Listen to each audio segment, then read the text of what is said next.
ಇದ್ದೇ ಇದೆ. ನಾವು ಆಹಾರನ ಏನಾದ್ರು ತಯಾರಿ ಮಾಡ್ಬೋದಾ, ಆಹಾರನ ಬೆಳೆಸ್ಬೋದಾ ಅಂತ ಹೇಳ್ಬಿಟ್ಟು. ಯಾಕೆಂತಂದ್ರೆ ಈಗ 1 kgಗೆ $12,000 ಇತ್ತು, ಯಾವುದೋ ಆರ್ಬಿಟಿಗೆ ಹಾಕೋದು. ಈಗ ಅದನ್ನ ನಾವು ಕಡಿಮೆ ಮಾಡಿದೀವಿ. ಬಟ್ ಆದ್ರೆ ಅದೇ ರೀತಿ ಇನ್ನು ಕಡಿಮೆ ಮಾಡ್ಕೊಂತ ಹೋದ್ರು ಕೂಡ ಈಗ 3 ಜನ 4 ಜನ 5 ಜನ ಮಾಡಿಸಿ ಕರ್ಕೊಂಡು ಹೋಗ್ಬೇಕು, ಇಲ್ಲ ಬೇರೆ ಪ್ಲಾನೆಟ್ಸ್ ಗಳಿಗೆ ಹೋಗ್ಬೇಕು ಅಂತಂತಂದ್ರೆ ಆಹಾರನೇ ಒಂದು ದೊಡ್ಡ ಲಗೇಜ್ ಆಗೋಗ್ಬಿಡುತ್ತೆ. ಅದಕ್ಕೋಸ್ಕರ anyway the source of energy sun ಇದೆ, ಫೋಟೋಸಿಂಥಸಿಸ್ ಪ್ಲಾಂಟ್ಸ್ ಗಳು ಮಾಡ್ತವೆ.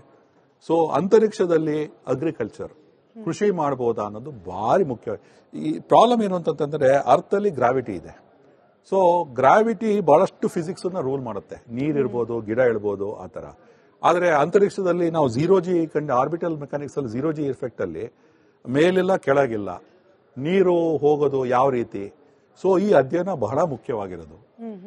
ಆ ಬೈ ಚಾನ್ಸ್ ಇದರಲ್ಲಿ ಯಾವ ರೀತಿ ನಾವು ಅದನ್ನ ಮಾಡಬಹುದು ಅಂತ ನಮಗೊಂದು ಇಂಜಿನಿಯರಿಂಗ್ ಮಾಡಿದ್ರೆ ನಮಗೆ ಮುಂದೆ ಮಂಗಳಯಾನ ಮಾಡೋದಕ್ಕೆ, ಮನುಷ್ಯ ಮಂಗಳಯಾನ ಮಾಡೋದಕ್ಕೆ ಆಗತ್ತೆ. ಈಗ ನೀವೆಲ್ಲ ಕೂತ್ಕೊಂಡು ಟಿವಿ ಚಾನಲ್ ಮಾತಾಡ್ತಾ ಇದೀವಿ, ಇದೇ ಏನೊಂದು ನಂಗೆ ಗೊತ್ತಿರೋ 10 ವರ್ಷದಲ್ಲಿ ಮನುಷ್ಯ ಮಂಗಳಕ್ಕೆ ಹೋಗ್ತಾನೆ, ಆಗ್ಲೂ ಕೂಡ ಕೂತ್ಕೊಂಡು ಮಾತಾಡ್ಬೋದು. ಬಟ್ ಆದ್ರೆ 6 ತಿಂಗಳು ತನಕ ಅವನು ಜರ್ನಿ ಮಾಡ್ತಾರೆ. ಈಗ ನಮ್ಮ ಶುಕ್ಲ ಅವರು 28 ಗಂಟೆ, ಇದೇ ಮೂನಿಗೆ ಹೋಗೋದಾದ್ರೆ 72 ಗಂಟೆ. ಸೊ ಈ ತರ ಸಮಯ ಇದೆ. 6 ತಿಂಗಳಿಗೋಸ್ಕರ ನಾವು ಸ್ಪೇಸ್ ಅಗ್ರಿಕಲ್ಚರ್ ಮಾಡಬಹುದಾ ಅಂತ ಹೇಳಿ ನಾವು ಪತ್ತೆ ಮಾಡ್ತಾ ಇದ್ದೀವಿ. ನೀವು ಡಾಕಿಂಗ್ ಪ್ರಾಸೆಸ್ ಬಗ್ಗೆ ಎಕ್ಸ್ಪ್ಲೈನ್ ಮಾಡಿದ್ರಿ, ಹಾಗೆ ಡಾಕ್ ಆದ ನಂತರದಲ್ಲಿ ಒಳಗೆ ಹೇಗೆ ಹೋಗ್ತಾರೆ ಅನ್ನೋದ್ರ ಬಗ್ಗೆನೂ ಕೂಡ ಕೃಷ್ಣಮೂರ್ತಿ ಸರ್ ಎಕ್ಸ್ಪ್ಲೈನ್ ಮಾಡಿದ್ರು. ಬಟ್ ಈಗ ಆ ಪ್ರಾಸೆಸ್ ನಡೀತಿರೋದ್ರಿಂದ ಹಾಗೆ ನಮ್ಮ ಡೆಸ್ಕ್ ಟೀಮ್ ನ ರಿಕ್ವೆಸ್ಟ್ ಮೇರೆಗೆ ಇನ್ನೊಂದು ಬಾರಿ ಈಗ ಏನ್ ಆಗ್ತಿರ್ಬೋದು ಸರ್ ಎಕ್ಸಾಕ್ಟ್ಲಿ? ಈಗ ಅದೇ ಈಗ ಹೇಳಿದಾಗೆ ಹಾರ್ಡ್ ಲ್ಯಾಚಿಂಗ್ ಕಾಯ್ತಾ ಇದಾರೆ ಅವರು. ಅಂದ್ರೆ ಸಾಫ್ಟ್ ಲ್ಯಾಚಿಂಗ್ ಆಗೋಗಿದೆ. ಸಾಫ್ಟ್ ಲ್ಯಾಚಿಂಗ್ ಆಗಿದೆ ಅಂದ್ರೆ 2 ಕರೆಕ್ಟ್ ಪೊಸಿಷನ್ ಅಲ್ಲಿ ಬಂದಿದೆ. ಬಟ್ ಬಿಫೋರ್ ನೀವು ಹಾರ್ಡ್ ಲ್ಯಾಚಿಂಗ್ ಶುರು ಮಾಡೋಕ್ಕಿಂತ ಮುಂಚೆ ಕನ್ಫರ್ಮ್ ಮಾಡ್ಕೊಳ್ಬೇಕು, ಏನಾದ್ರೂ ವ್ಯತ್ಯಾಸ ಇದೆಯಾ in terms of the orientation, in terms of the location, the relative distance, ಅದನ್ನೆಲ್ಲ ಕನ್ಫರ್ಮ್ ಮಾಡ್ಕೊಳ್ಬೇಕು. ಯಾಕಂದ್ರೆ ನಾವು ಒಂದ್ಸಲ ಹಾರ್ಡ್ ಲ್ಯಾಚ್ ಮಾಡಿದ್ಮೇಲೆ ರಿಟ್ರೀವ್ ಮಾಡೋದು ಸ್ವಲ್ಪ ಕಷ್ಟ. So before that they will confirm that that will go again autonomous way.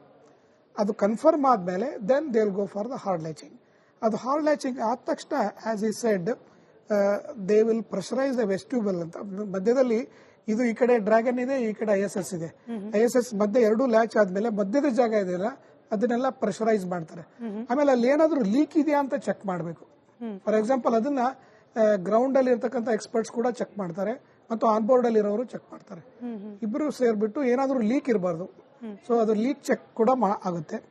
Leak check ಆದ್ಮೇಲೆ there will be hatch opening. Hatch opening ಅಂದ್ರೆ ಈ ನಮ್ಮ ಡ್ರ್ಯಾಗನ್ ಕಡೆ ಇರತಕ್ಕಂಥ ಬಾಗಿಲನ್ನ ತೆರೀತಾರೆ.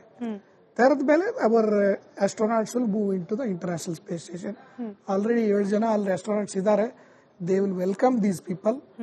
They will go together and shake hands with those astronauts and their life and journey in ISS begins. 14 ದಿನಗಳ ಕಾಲ. So ಇದಿಷ್ಟು ಪ್ರಕ್ರಿಯೆ ಇನ್ನೊಂದು ಸ್ವಲ್ಪ ಸಮಯದಲ್ಲಿ ಆಗುತ್ತೆ. ತದನಂತರದಲ್ಲಿ ಅವರ ರೆಗ್ಯುಲರ್ ಕಾರ್ಯಕ್ರಮ, ಅಲ್ಲಿ ಮಾಡತಕ್ಕಂಥ ಎಕ್ಸ್ಪೆರಿಮೆಂಟ್ಗಳು, ನೀವು ಹೇಳ್ತಾ ಇದ್ರಿ ಮೊಳಕೆ ಹೊಡೆಯೋದು ಕಾಳುಗಳು, ಅದು ಏನಂದ್ರೆ ತುಂಬಾ ಇಂಟ್ರೆಸ್ಟಿಂಗ್ ಎಕ್ಸ್ಪೆರಿಮೆಂಟ್ ಅದು.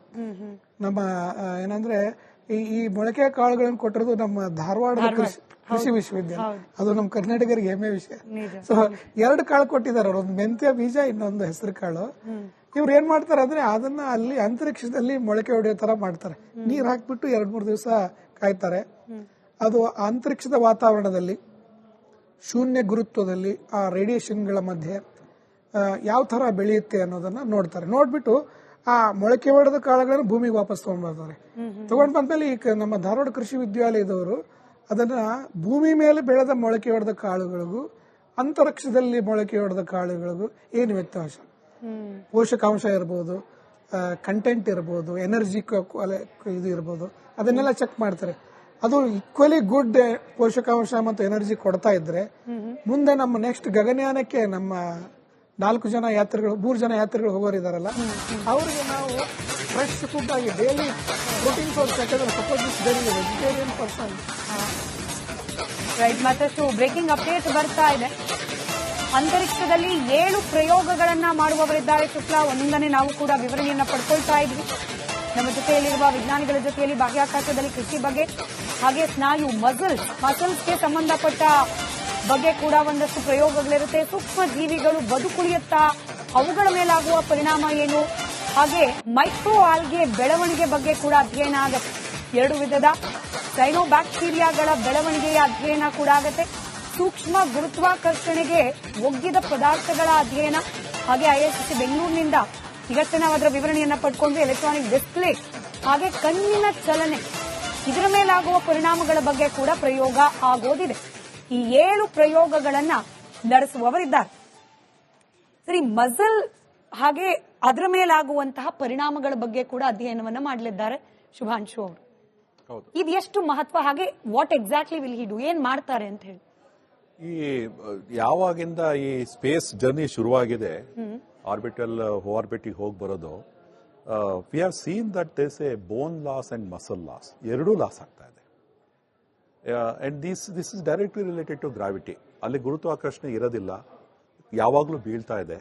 ಹಾಗಾಗ್ಬಿಟ್ಟು ಏನಾಗಿದೆ, ಯಾರೇ ಆಸ್ಟ್ರೋನಾಟ್ಸ್ಗಳಿದ್ದಾರೆ ಹೋಗಿ ಬಂದವರು ಎಲ್ಲರೂ ಕೂಡ ಬೋತ್ ಬೋನ್ ಲಾಸು ಇದೆ, ಮಸಲ್ ಲಾಸು ಇದೆ.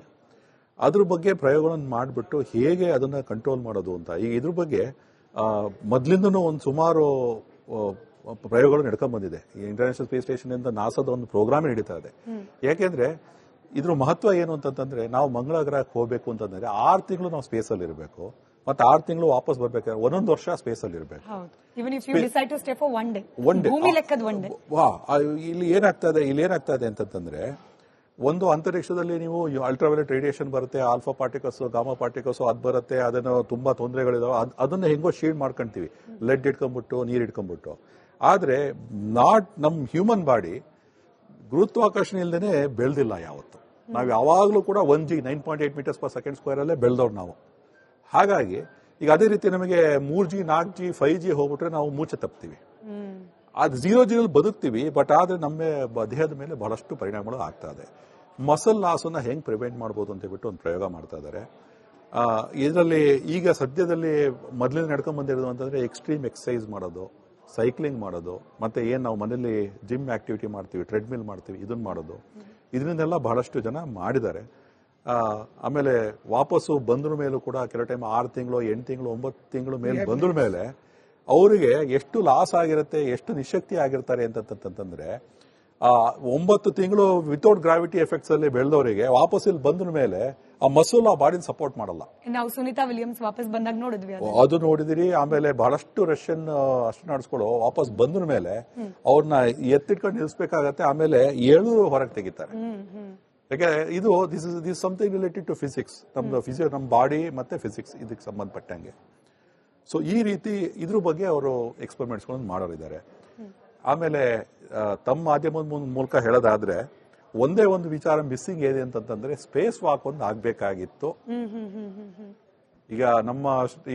ಈಗ ಶುಭಾಂಶು ಶುಕ್ಲಾ ಅವರಿಗೆ ಅಸ್ಟ್ರೋನಾಟ್, ರಾಕೇಶ್ ಶರ್ಮಾ ಅದ್ರ ಮೇಲೆ ಇವ್ರು ನಮ್ಮ ಸೆಕೆಂಡ್ ಅಸ್ಟ್ರೋನಾಟ್. ಇವರು ಆಕ್ಚುಲ್ ಆರ್ಬಿಟಿಗೆ ಹೋಗಿರೋರು, ಕಾರ್ಮನ್ ಲೈನ್ ಆಸ್ಟ್ರೋನಾಟ್ ಅಲ್ಲ, ಆರ್ಬಿಟ್ ಆಸ್ಟ್ರೋನಾಟ್ ಆದ್ರು.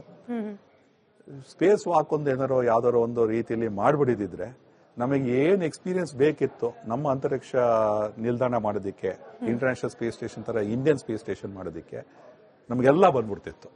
ಮೇ ಬಿ ಅನ್ನೊಂದು ಆಕ್ಸಿಯಂ 5, ಆಕ್ಸಿಯಂ 6 ಏನಾರ ಮಾಡಿ ಇನ್ನೊಬ್ರು ಆಸ್ಟ್ರೋನಾಟ್ ಅನ್ನು ಕಳಿಸಿ ಹೆಂಗಾರ